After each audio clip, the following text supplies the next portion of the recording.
Welcome everyone to Already Cancelled. I am Peter, that is Connor, and today we are going to talk about the X-Files Season 1 Episode 1 is simply the pilot. Now this is not the start of a new series. This is actually basically just due to a light schedule as far as TV goes. Our patrons at the $10 tier over at patreon.com/MailFizTV normally suggest new pilots for us to do that we've not noticed or that are coming out under the radar, that kind of thing. But given that there wasn't a lot to pick from this month, there were suggestions of classic pilots to look at, and the X-Files was the one that was kind of unanimous. So yeah, we're going to look at the X-Files pilot, which I have seen before a long time ago. I've seen season 1 of X-Files once upon a time, but it's been ages. Didn't think I'd seen this until I was about 10 minutes in. I was like, I'm pretty sure I've seen this before. Yeah. Well, what's funny is I barely remembered any of it outside of maybe like one or two visuals, but no plot beats, nothing else. Yeah, there was just, I don't know what it was. There was just enough recognizable that I'm like, I'm pretty sure I have watched this at some point in my life. I know, if you'd asked me yesterday, I've told you absolutely not, never. Yeah. It's an interesting one because we actually both watched the season 10 as it was airing. It was like the 6-episode season they did. It wasn't the last one they did because they did like a 10-episode season 11. Assuming I've got these numbers right. But there was a couple of decent episodes in that, but it left such a bad taste that it basically killed any interest I ever had in going back and watching the whole thing. Because it's one of these big pop culture things from the 90s that I just kind of missed out on for whatever reason. But yes, but we're here to do the pilot. We're here to talk about it and see how it works as a pilot. I think the first thing that struck me about this, and I guess we're kind of starting spoiler free. I'm not sure if anyone really cares about spoilers for the first episode of the X-Files at this point, but what's left to spoil? I think what struck me about this, given that it went on for 9 seasons in its original run, yeah, it came back later, it had a couple of movies, whatever, but even just looking, and the first movie was in the middle of the show, it wasn't afterwards, but looking at just the broad stroke of the 9-season original show and how long it went, it kind of shocked me watching this pilot just how unambiguous some things are. I expected it to be a lot more like, there could be something. But I mean, honestly, by the end of this episode, we see enough to know that there's shit going on. Like, there's no mystery in terms of like, they're actually. If it's not aliens, there's definitely something doing something. Like, there's no. That's kind of the conclusion of the episode, even for Scully, right? It's like, well, I mean, it's definitely not explainable by any other reasons that I've got. Yeah, I guess like I almost went in this preconceived notion of like, no, it would take a lot to like get to convince her, but this first episode, it gives you enough to be like, well, this really can't be explained. It's I was kind of like, maybe give her a moment of doubt, a little moment of well, maybe, but honestly, by the end of the episode, there's definitely something. And I get it as a pilot, but I suppose what I mean by saying, it went 9 seasons, I'm surprised it went this far in episode 1, is that I don't know if they expected to go 9 seasons when they when they wrote this first episode, or started pacing out the level of which the reveals were happening, or the levels which the characters were aware of things. I just think it's kind of funny, because the prevailing kind of association that I have with X-Files, having barely watched any, is she's the skeptic, right? And and then I'm like, okay, and that's got to prevail for most, if not all, of the show. That's the establishment. And I guess I wasn't expecting her to not be, I'm not saying she's fully on board with it by the end of this episode, but a lot more open to it than I would have been led to believe, I guess. Yeah. Mulder does take some. We should probably mention some of the premise here, just in case you don't know what X-Files is, which is entirely possible, to be honest. It's been a long time since it started. X-Files, of course, is basically a basement division of the FBI where they send the weird, unexplained cases, and no one really wants to look at them. Everyone kind of wants to forget about them. But there's one man, Fox Mulder, who is, a believer in all this shit and wants to prove that something's going on. And Scully, this, young recruit, comes in and is given essentially the shit job of like being his partner, and under the guise of, we want you to kind of like assess his performance and assess what that division's even doing. Is it valuable? Is it just a waste of money and time? Although there's the underlying implication that, nah, they know it's not a waste of time. They actually want her just to spy on him to see how close he's getting to things. Yeah, and there's also, or if it is all just a lot of horse shit, just confirm that for us. Yeah. But I mean, you've got the mysterious smoking man in the room. He's part of the FBI, like, and he clearly knows things. I mean, the end of the episode, so I guess we're out of spoilers. But the end of the episode, it's very Raiders of the Lost Ark. It's, where did that one piece of evidence that they still had go? And it's like, oh no, it's this big filing room in the Pentagon, and he's putting it in a, this little device that kind of implies alien abduction is going in a little tray with like 5 other examples of the same thing. So this is not the first time it's happened. Probably won't be the last. And it's just that, it's one of these endless rooms with just filling, well, not cabinets, but like, just racks and racks and racks of boxes. So yeah, I guess I wasn't expecting it to be as upfront immediately. I was expecting more of a, I don't want to say a Lost-esque, like, slow burn tease of like just little weird details that kind of prod at the mind and make us go, ooh and ah. And, I'm actually kind of shocked by just how quickly it goes. No, I mean, there's definitely this kid, like the fact that they're losing time. There's a plot mechanic in this episode where they all lose. Was it 9 minutes? I think? 9 minutes, yeah. And some stuff happens in that 9 minutes, and someone who was in a coma, effectively, was up and around in that time, and all these things. You got someone who was in a wheelchair running. Yeah. You got all these things going on. Is very in your face. Now, that's not to say that anything we're talking about here is bad per se. I mean, it has, it's got some of those pilot growing pains, I would say, as often shows do. It is very much a typical network pilot for its time. Not in terms of its quality, just in terms of its structure. Yeah, well, that's one of the things that I would say is that the quality, I think, is higher than what a network pilot is now. And this is just a sign of, I don't know, things have regressed or whatever. Honestly, I think one of the big things, even just before we get to writing and anything else, is I do think TV shows have lost something by how they're shot these days. And what I mean by that is that everything's shot in like 4K digital video now. Everything's so clean looking. This, just because it was shot in film, just looks like it has a bit more character immediately. It does. It's interesting to me how I can tell how, in some departments, how cheap as well, like this is as a pilot. I don't mean that about, like, correct if I'm wrong, I don't remember the opening theme playing. Like, there's no opening titles in this episode. Not in this episode, but that's actually really normal for pilots. No, it is. But but often they'll go back and edit them in for the eventual home releases. That's 50-50. It's really. I've seen so many pilots on like the DVD box sets that don't have their opening sequence. Yeah, that's fair. It's not like it's not a damning thing. And just it's one thing that stuck out to me. I did feel it in the music though, where everything is on the same like 2, maybe 3 synths with a keyboard. Maybe it's an actual piano. I'm not sure. But like, I really felt how okay, we've got this handful of equipment and we're going to do everything on these 3 things. I was feeling it in these departments. Sure. I do think it's got a lot more charm though than a cheap pilot now. I really do. Yeah. That's like fair. It looks better. It's got a bit more character. It feels like it's got some pilot rushness to it, but I still feel like more happened in this than what I would typically get out of a modern network pilot.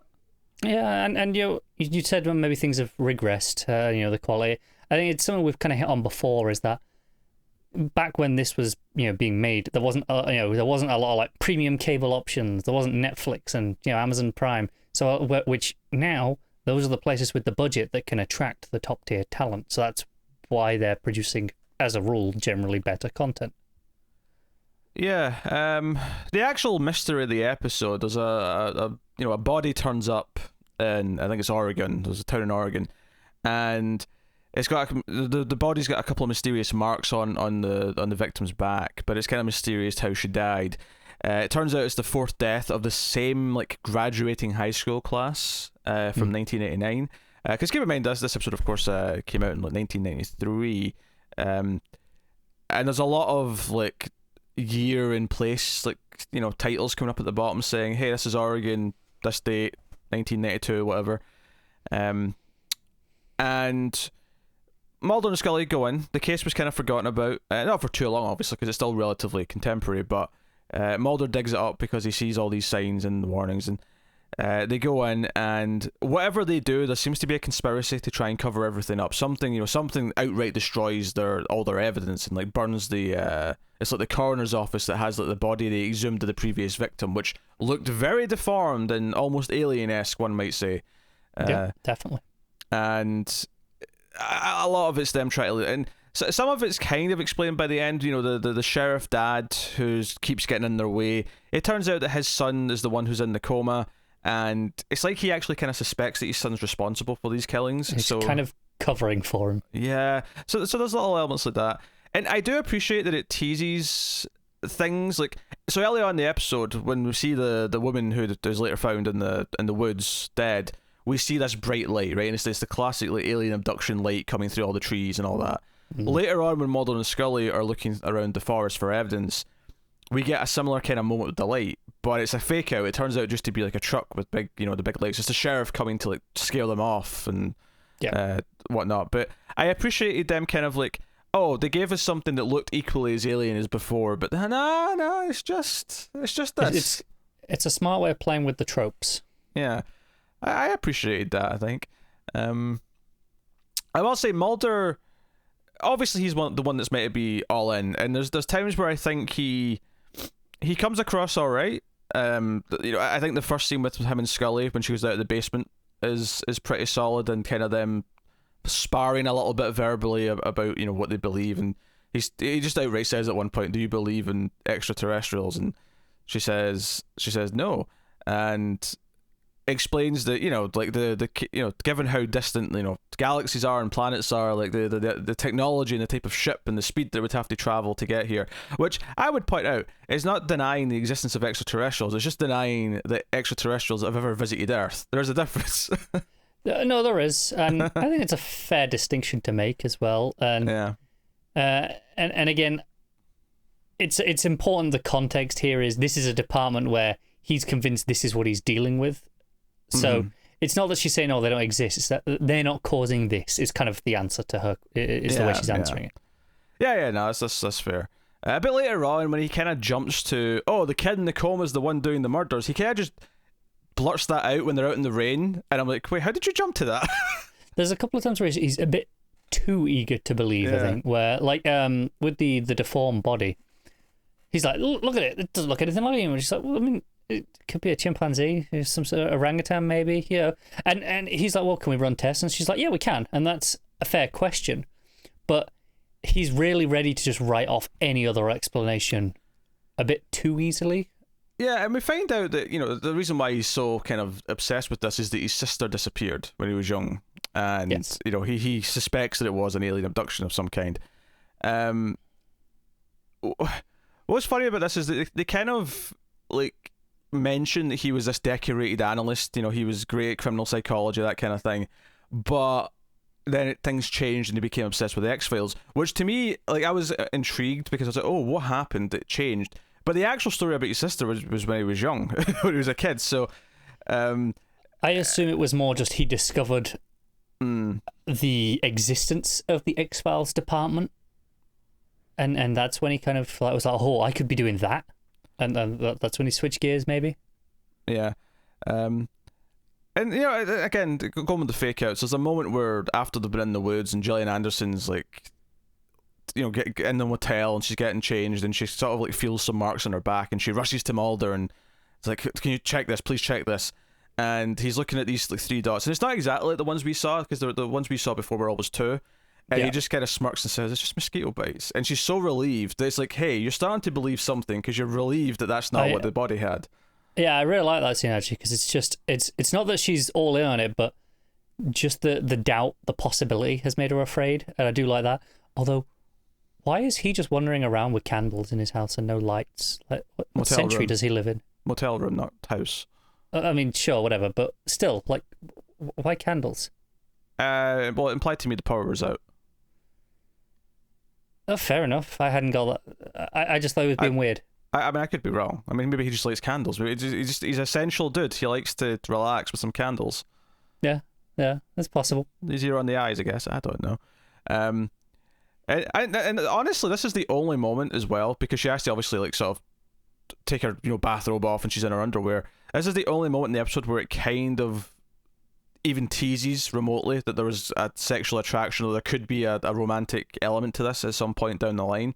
And I know they do it eventually. I know it's like something that happens like seasons in, as it eventually does some kind of like... Because network TV can't help itself. Yeah. I kind of appreciate, though, it didn't just like have them like batting eyes at each other immediately kind of thing. This was definitely more nuanced than many other examples. Yeah, I mean, ultimately, this just boiled down to him sort of reacting a little bit when she took her robe off. It's like, whoa, what's going on? I mean, who wouldn't? But yeah, so I appreciate that too. I will say, we mentioned not having the opening title sequence, and I do have to wonder. That opening title sequence and its music is so distinct and iconic that I wonder if, and this is not a knock on this episode per se, I think this is a fine network pilot, so what is, largely regarded as a very good network show, for the most part. But I do have to wonder if it became the pop culture thing it did because of that music. Because that opening music for the title sequence is so, like...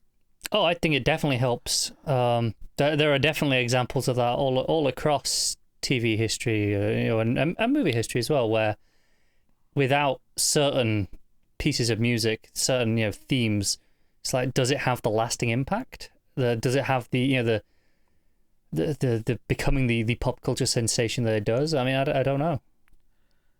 Yeah.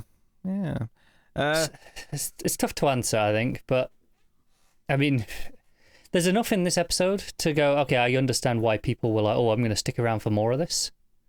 Yeah, it's the classic case probably of it just going too long. I mean, the fact that they lost Duchovny after like 6 seasons or something like that, and they had to kind of write around that and whatnot. And having seen the 10th like sort of short season, which ended on a cliffhanger, despite the fact that this was kind of like their chance to come back and give it a proper ending. And maybe season 11 did give them a proper ending. I don't remember any buzz around it, to be honest. Yeah, I suspect if it had, we'd have heard about it. Alternatively, I'd say that maybe it's just it was an ending, because I'd suspect if it was another big cliffhanger, I'd have seen people raging online. Well, here's the thing. I don't know how many people actually watched it, which is why I didn't really see any reaction on like Twitter, for example. I'm assuming if it got an ending, I'd have thought, okay, I'll have seen at least headlines on some news websites going like, oh, it finally has an ending.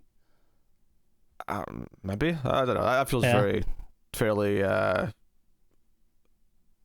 I don't know. Like if no one was watching it, then you're not going to see anything either way. Is basically what I'm saying. That's fair, yeah. It's a really odd thing, because it's not even just that when it came back later, it wasn't that good for the most part. It had like that one good episode in season 10, the Weirman or Wolf. Oh yeah, with the New Zealand guy. Yeah, that was actually a really good episode. And as I understand it, even from diehard X-Files fans, all the best episodes are actually standalone ones that are just really great, and like the overall plot ones are kind of the weaker element, which is actually like so back to front compared to every other like semi-serialized, semi-procedural network show. To go to another show from a similar time period, the hit television show, one might say, Buffy the Vampire Slayer, like typically it was, I mean, there was great standalone episodes, but for the most part, the ones that were great were the ones that advanced the main plot, the ones that paid off the main plot. Those were the ones that really stuck with you, the ones that really had the big emotional impact and beats. So the idea that there's a show around the same time that was doing the opposite, where you'd get these great standalone episodes, but then you'd get that one or two in the middle, and then the start and the end of the season that did the overall plot. Where you're like, oh, I suppose we have to get through this. and given the disappointment of how they just keep adding cliffhangers later on, it's kind of an interesting thing. It's a thing where it's put me off probably ever wanting to actually experience the whole thing, even though I recognize that there's probably a lot of very good episodes in the show overall. But yeah, it's definitely put a damper on me. I'm not going to say I'm never going to do it, because part of me does kind of want to, just for the pop culture awareness of it. It's something that, especially from the 90s, where I grew up sort of discovering TV and discovering a lot of my favorite things. It's kind of this weird thing that I missed. It's this weird element that is kind of lingered by not being my television lexicon, to go pretentious with a phrase, but I don't know, it's just weird. So I'm not going to say I'm never going to do it, and there might never be a reason to cover it in some way, but it is kind of frustrating knowing that not just that the ending's unsatisfying, that it kind of keeps coming back and repeating the unsatisfying ending multiple times.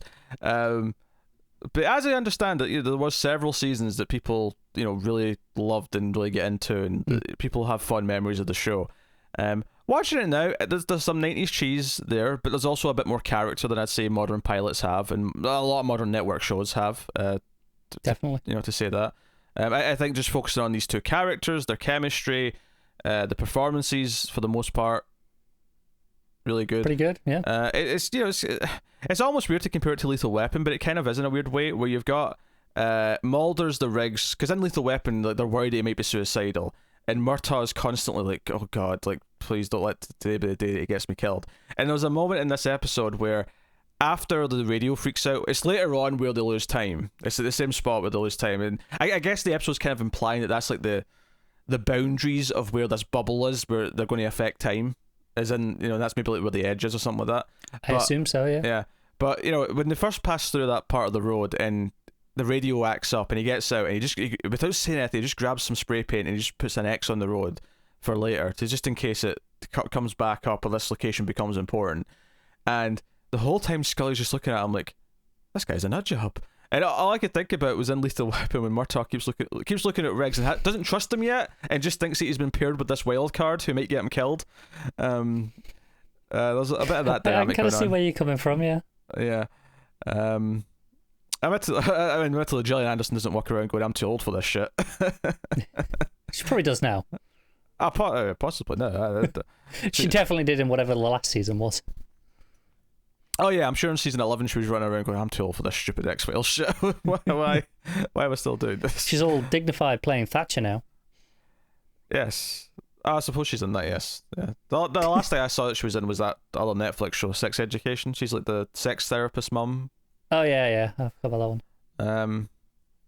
But yeah, David Duchovny's been doing things that I don't know. Actually, I remember when Men in Black 2 was like being rumoured after Men in Black 1 came out. I remember there'd been a lot of rumours about David Duchovny being the third Man in Black, and it was this weird like pop culture fan casting thing. Oh, well, but the guy from the X-Files becomes the third dude in Men in Black. And I can see exactly why that came about as a thing. And there was never any validity to it. And obviously it never happened, so it's just a weird footnote, and like I remember it being in like magazines at the time, because this was back, before everyone had the internet. No, I definitely get why that was the casting in a lot of people's minds. It was kind of like, in a more recent example, in terms of kind of going from that TV role of a similar style, kind of a little bit after Breaking Bad, and everyone wanted a thingy for Lex. I'm completely Bryan Cranston. Everyone wanted him to be Lex Luthor, because he just played a pretty villainous fella who happens to be bald. And it's like, yeah, but I mean, I'm sure he'd be very good at it, but that was like the only reason the fan casting kind of happened. I mean, Ethan's better than Jesse Eisenberg. Look, I'm not disputing that. I'm saying he'd probably be very good. So, yeah, I mean, there's not a whole lot to add about the pilot itself. There's more moments of the mystery. There's more moments of, for example, when Mulder first has the idea about the which, by the way, did you think it was weird how the nurse spoke about her patients in this ward? She kept referring to them as produce and like making casual references to them being vegetables. They all felt a little bit unprofessional to me and sensitive. It was a bit unprofessional. I was assuming that this is someone who kind of, does it to detach from the reality of oh no, these are all people that are kind of in not very good states that she has to deal with every day. I don't know. It felt like dodgy writing from the 90s. Like, I mean, there's definitely worse examples, but it felt like a little bit of that 90s. It very well might have been, yeah. But yeah, they're checking, and the Scully notices some dirt on his feet, and it's like he's supposed to, be immobile. He's maybe in his bed the whole time, and there's this dirt on his feet, and she checks it, and it matches the sample she took from the forest. At least she's pretty sure of that, but she can't verify it without without actually comparing them. Yeah, and like I say, we do see a lot of stuff in this. We see outright, a visual at the end where a light beams down as is the Billy's name is the coma patient who is like he's kidnapped like one of the last girls from the class that were, because the common denominators that were all at the speech party for graduation, and something happened, something alien happened when they were out there, and he actually ends up being, I guess, cured, for lack of a better term, where he, the light comes down and it cuts to like a debriefing or an interrogation where he's talking to the FBI, and he's basically outright saying that he was abducted and that he was stuff, something was put in his head, and he was ordered with like bringing the other people in. Because they've all got the little thing in their nose. Yeah. Little like, it's like a little cylinder. Yeah. So I mean, it's we've mostly glossed over these details, and I'm just gonna throw in some of the big ones from the end because I feel like people will think it's weird if we don't mention them. But honestly, the details of the actual mystery in this case aren't really the important part as far as the pilot goes. It's more about the setting up of the world and the status quo and all that sort of stuff. That's true for most pilots. I can forgive the plot in almost any pilot of a network style show, because it's more about, okay, how's your cast chemistry, how's your direction, these sorts of things that are long term going to matter most. There is exceptions, though. I would argue that the pilot of Twin Peaks is one of the most important episodes of the whole show. Yes, but look, I said typical network pilots. Twin Peaks is not a typical network show. It may have been on a network in roughly the same time period, but it was very atypical. I'm just throwing that out there because it was the example that came to mind of an exception to that rule. Well, yes, there are exceptions to every rule. But yes. All right, well, there you go. That's us having a chat about the X-Files pilot. Hopefully this trip down memory lane, and well, we have both technically seen this before at some point. We've not seen the vast majority of the show, and I didn't really remember much about it either, so maybe it's interesting to get a perspective of like relative first timers watching this now. Again, vague memories of actually doing it at some point like a decade ago, but not really remembering any details. So there you go. So you can, of course, support us over at patreon.com/MailFuzzTV for as little as $1 per month and keep all the content coming. You can catch us on Twitter at mailed_fuzz for channel updates. And, of course, hit the like button, subscribe, all those usual YouTubey things. But they do all help. As much as they're silly to promote and talk about, they do help with the YouTube algorithm and help us find a bigger audience. So please do. Otherwise, that's about us. So thank you once again for watching and listening. We always appreciate it. Keep watching TV, guys. Have you got any vanilla?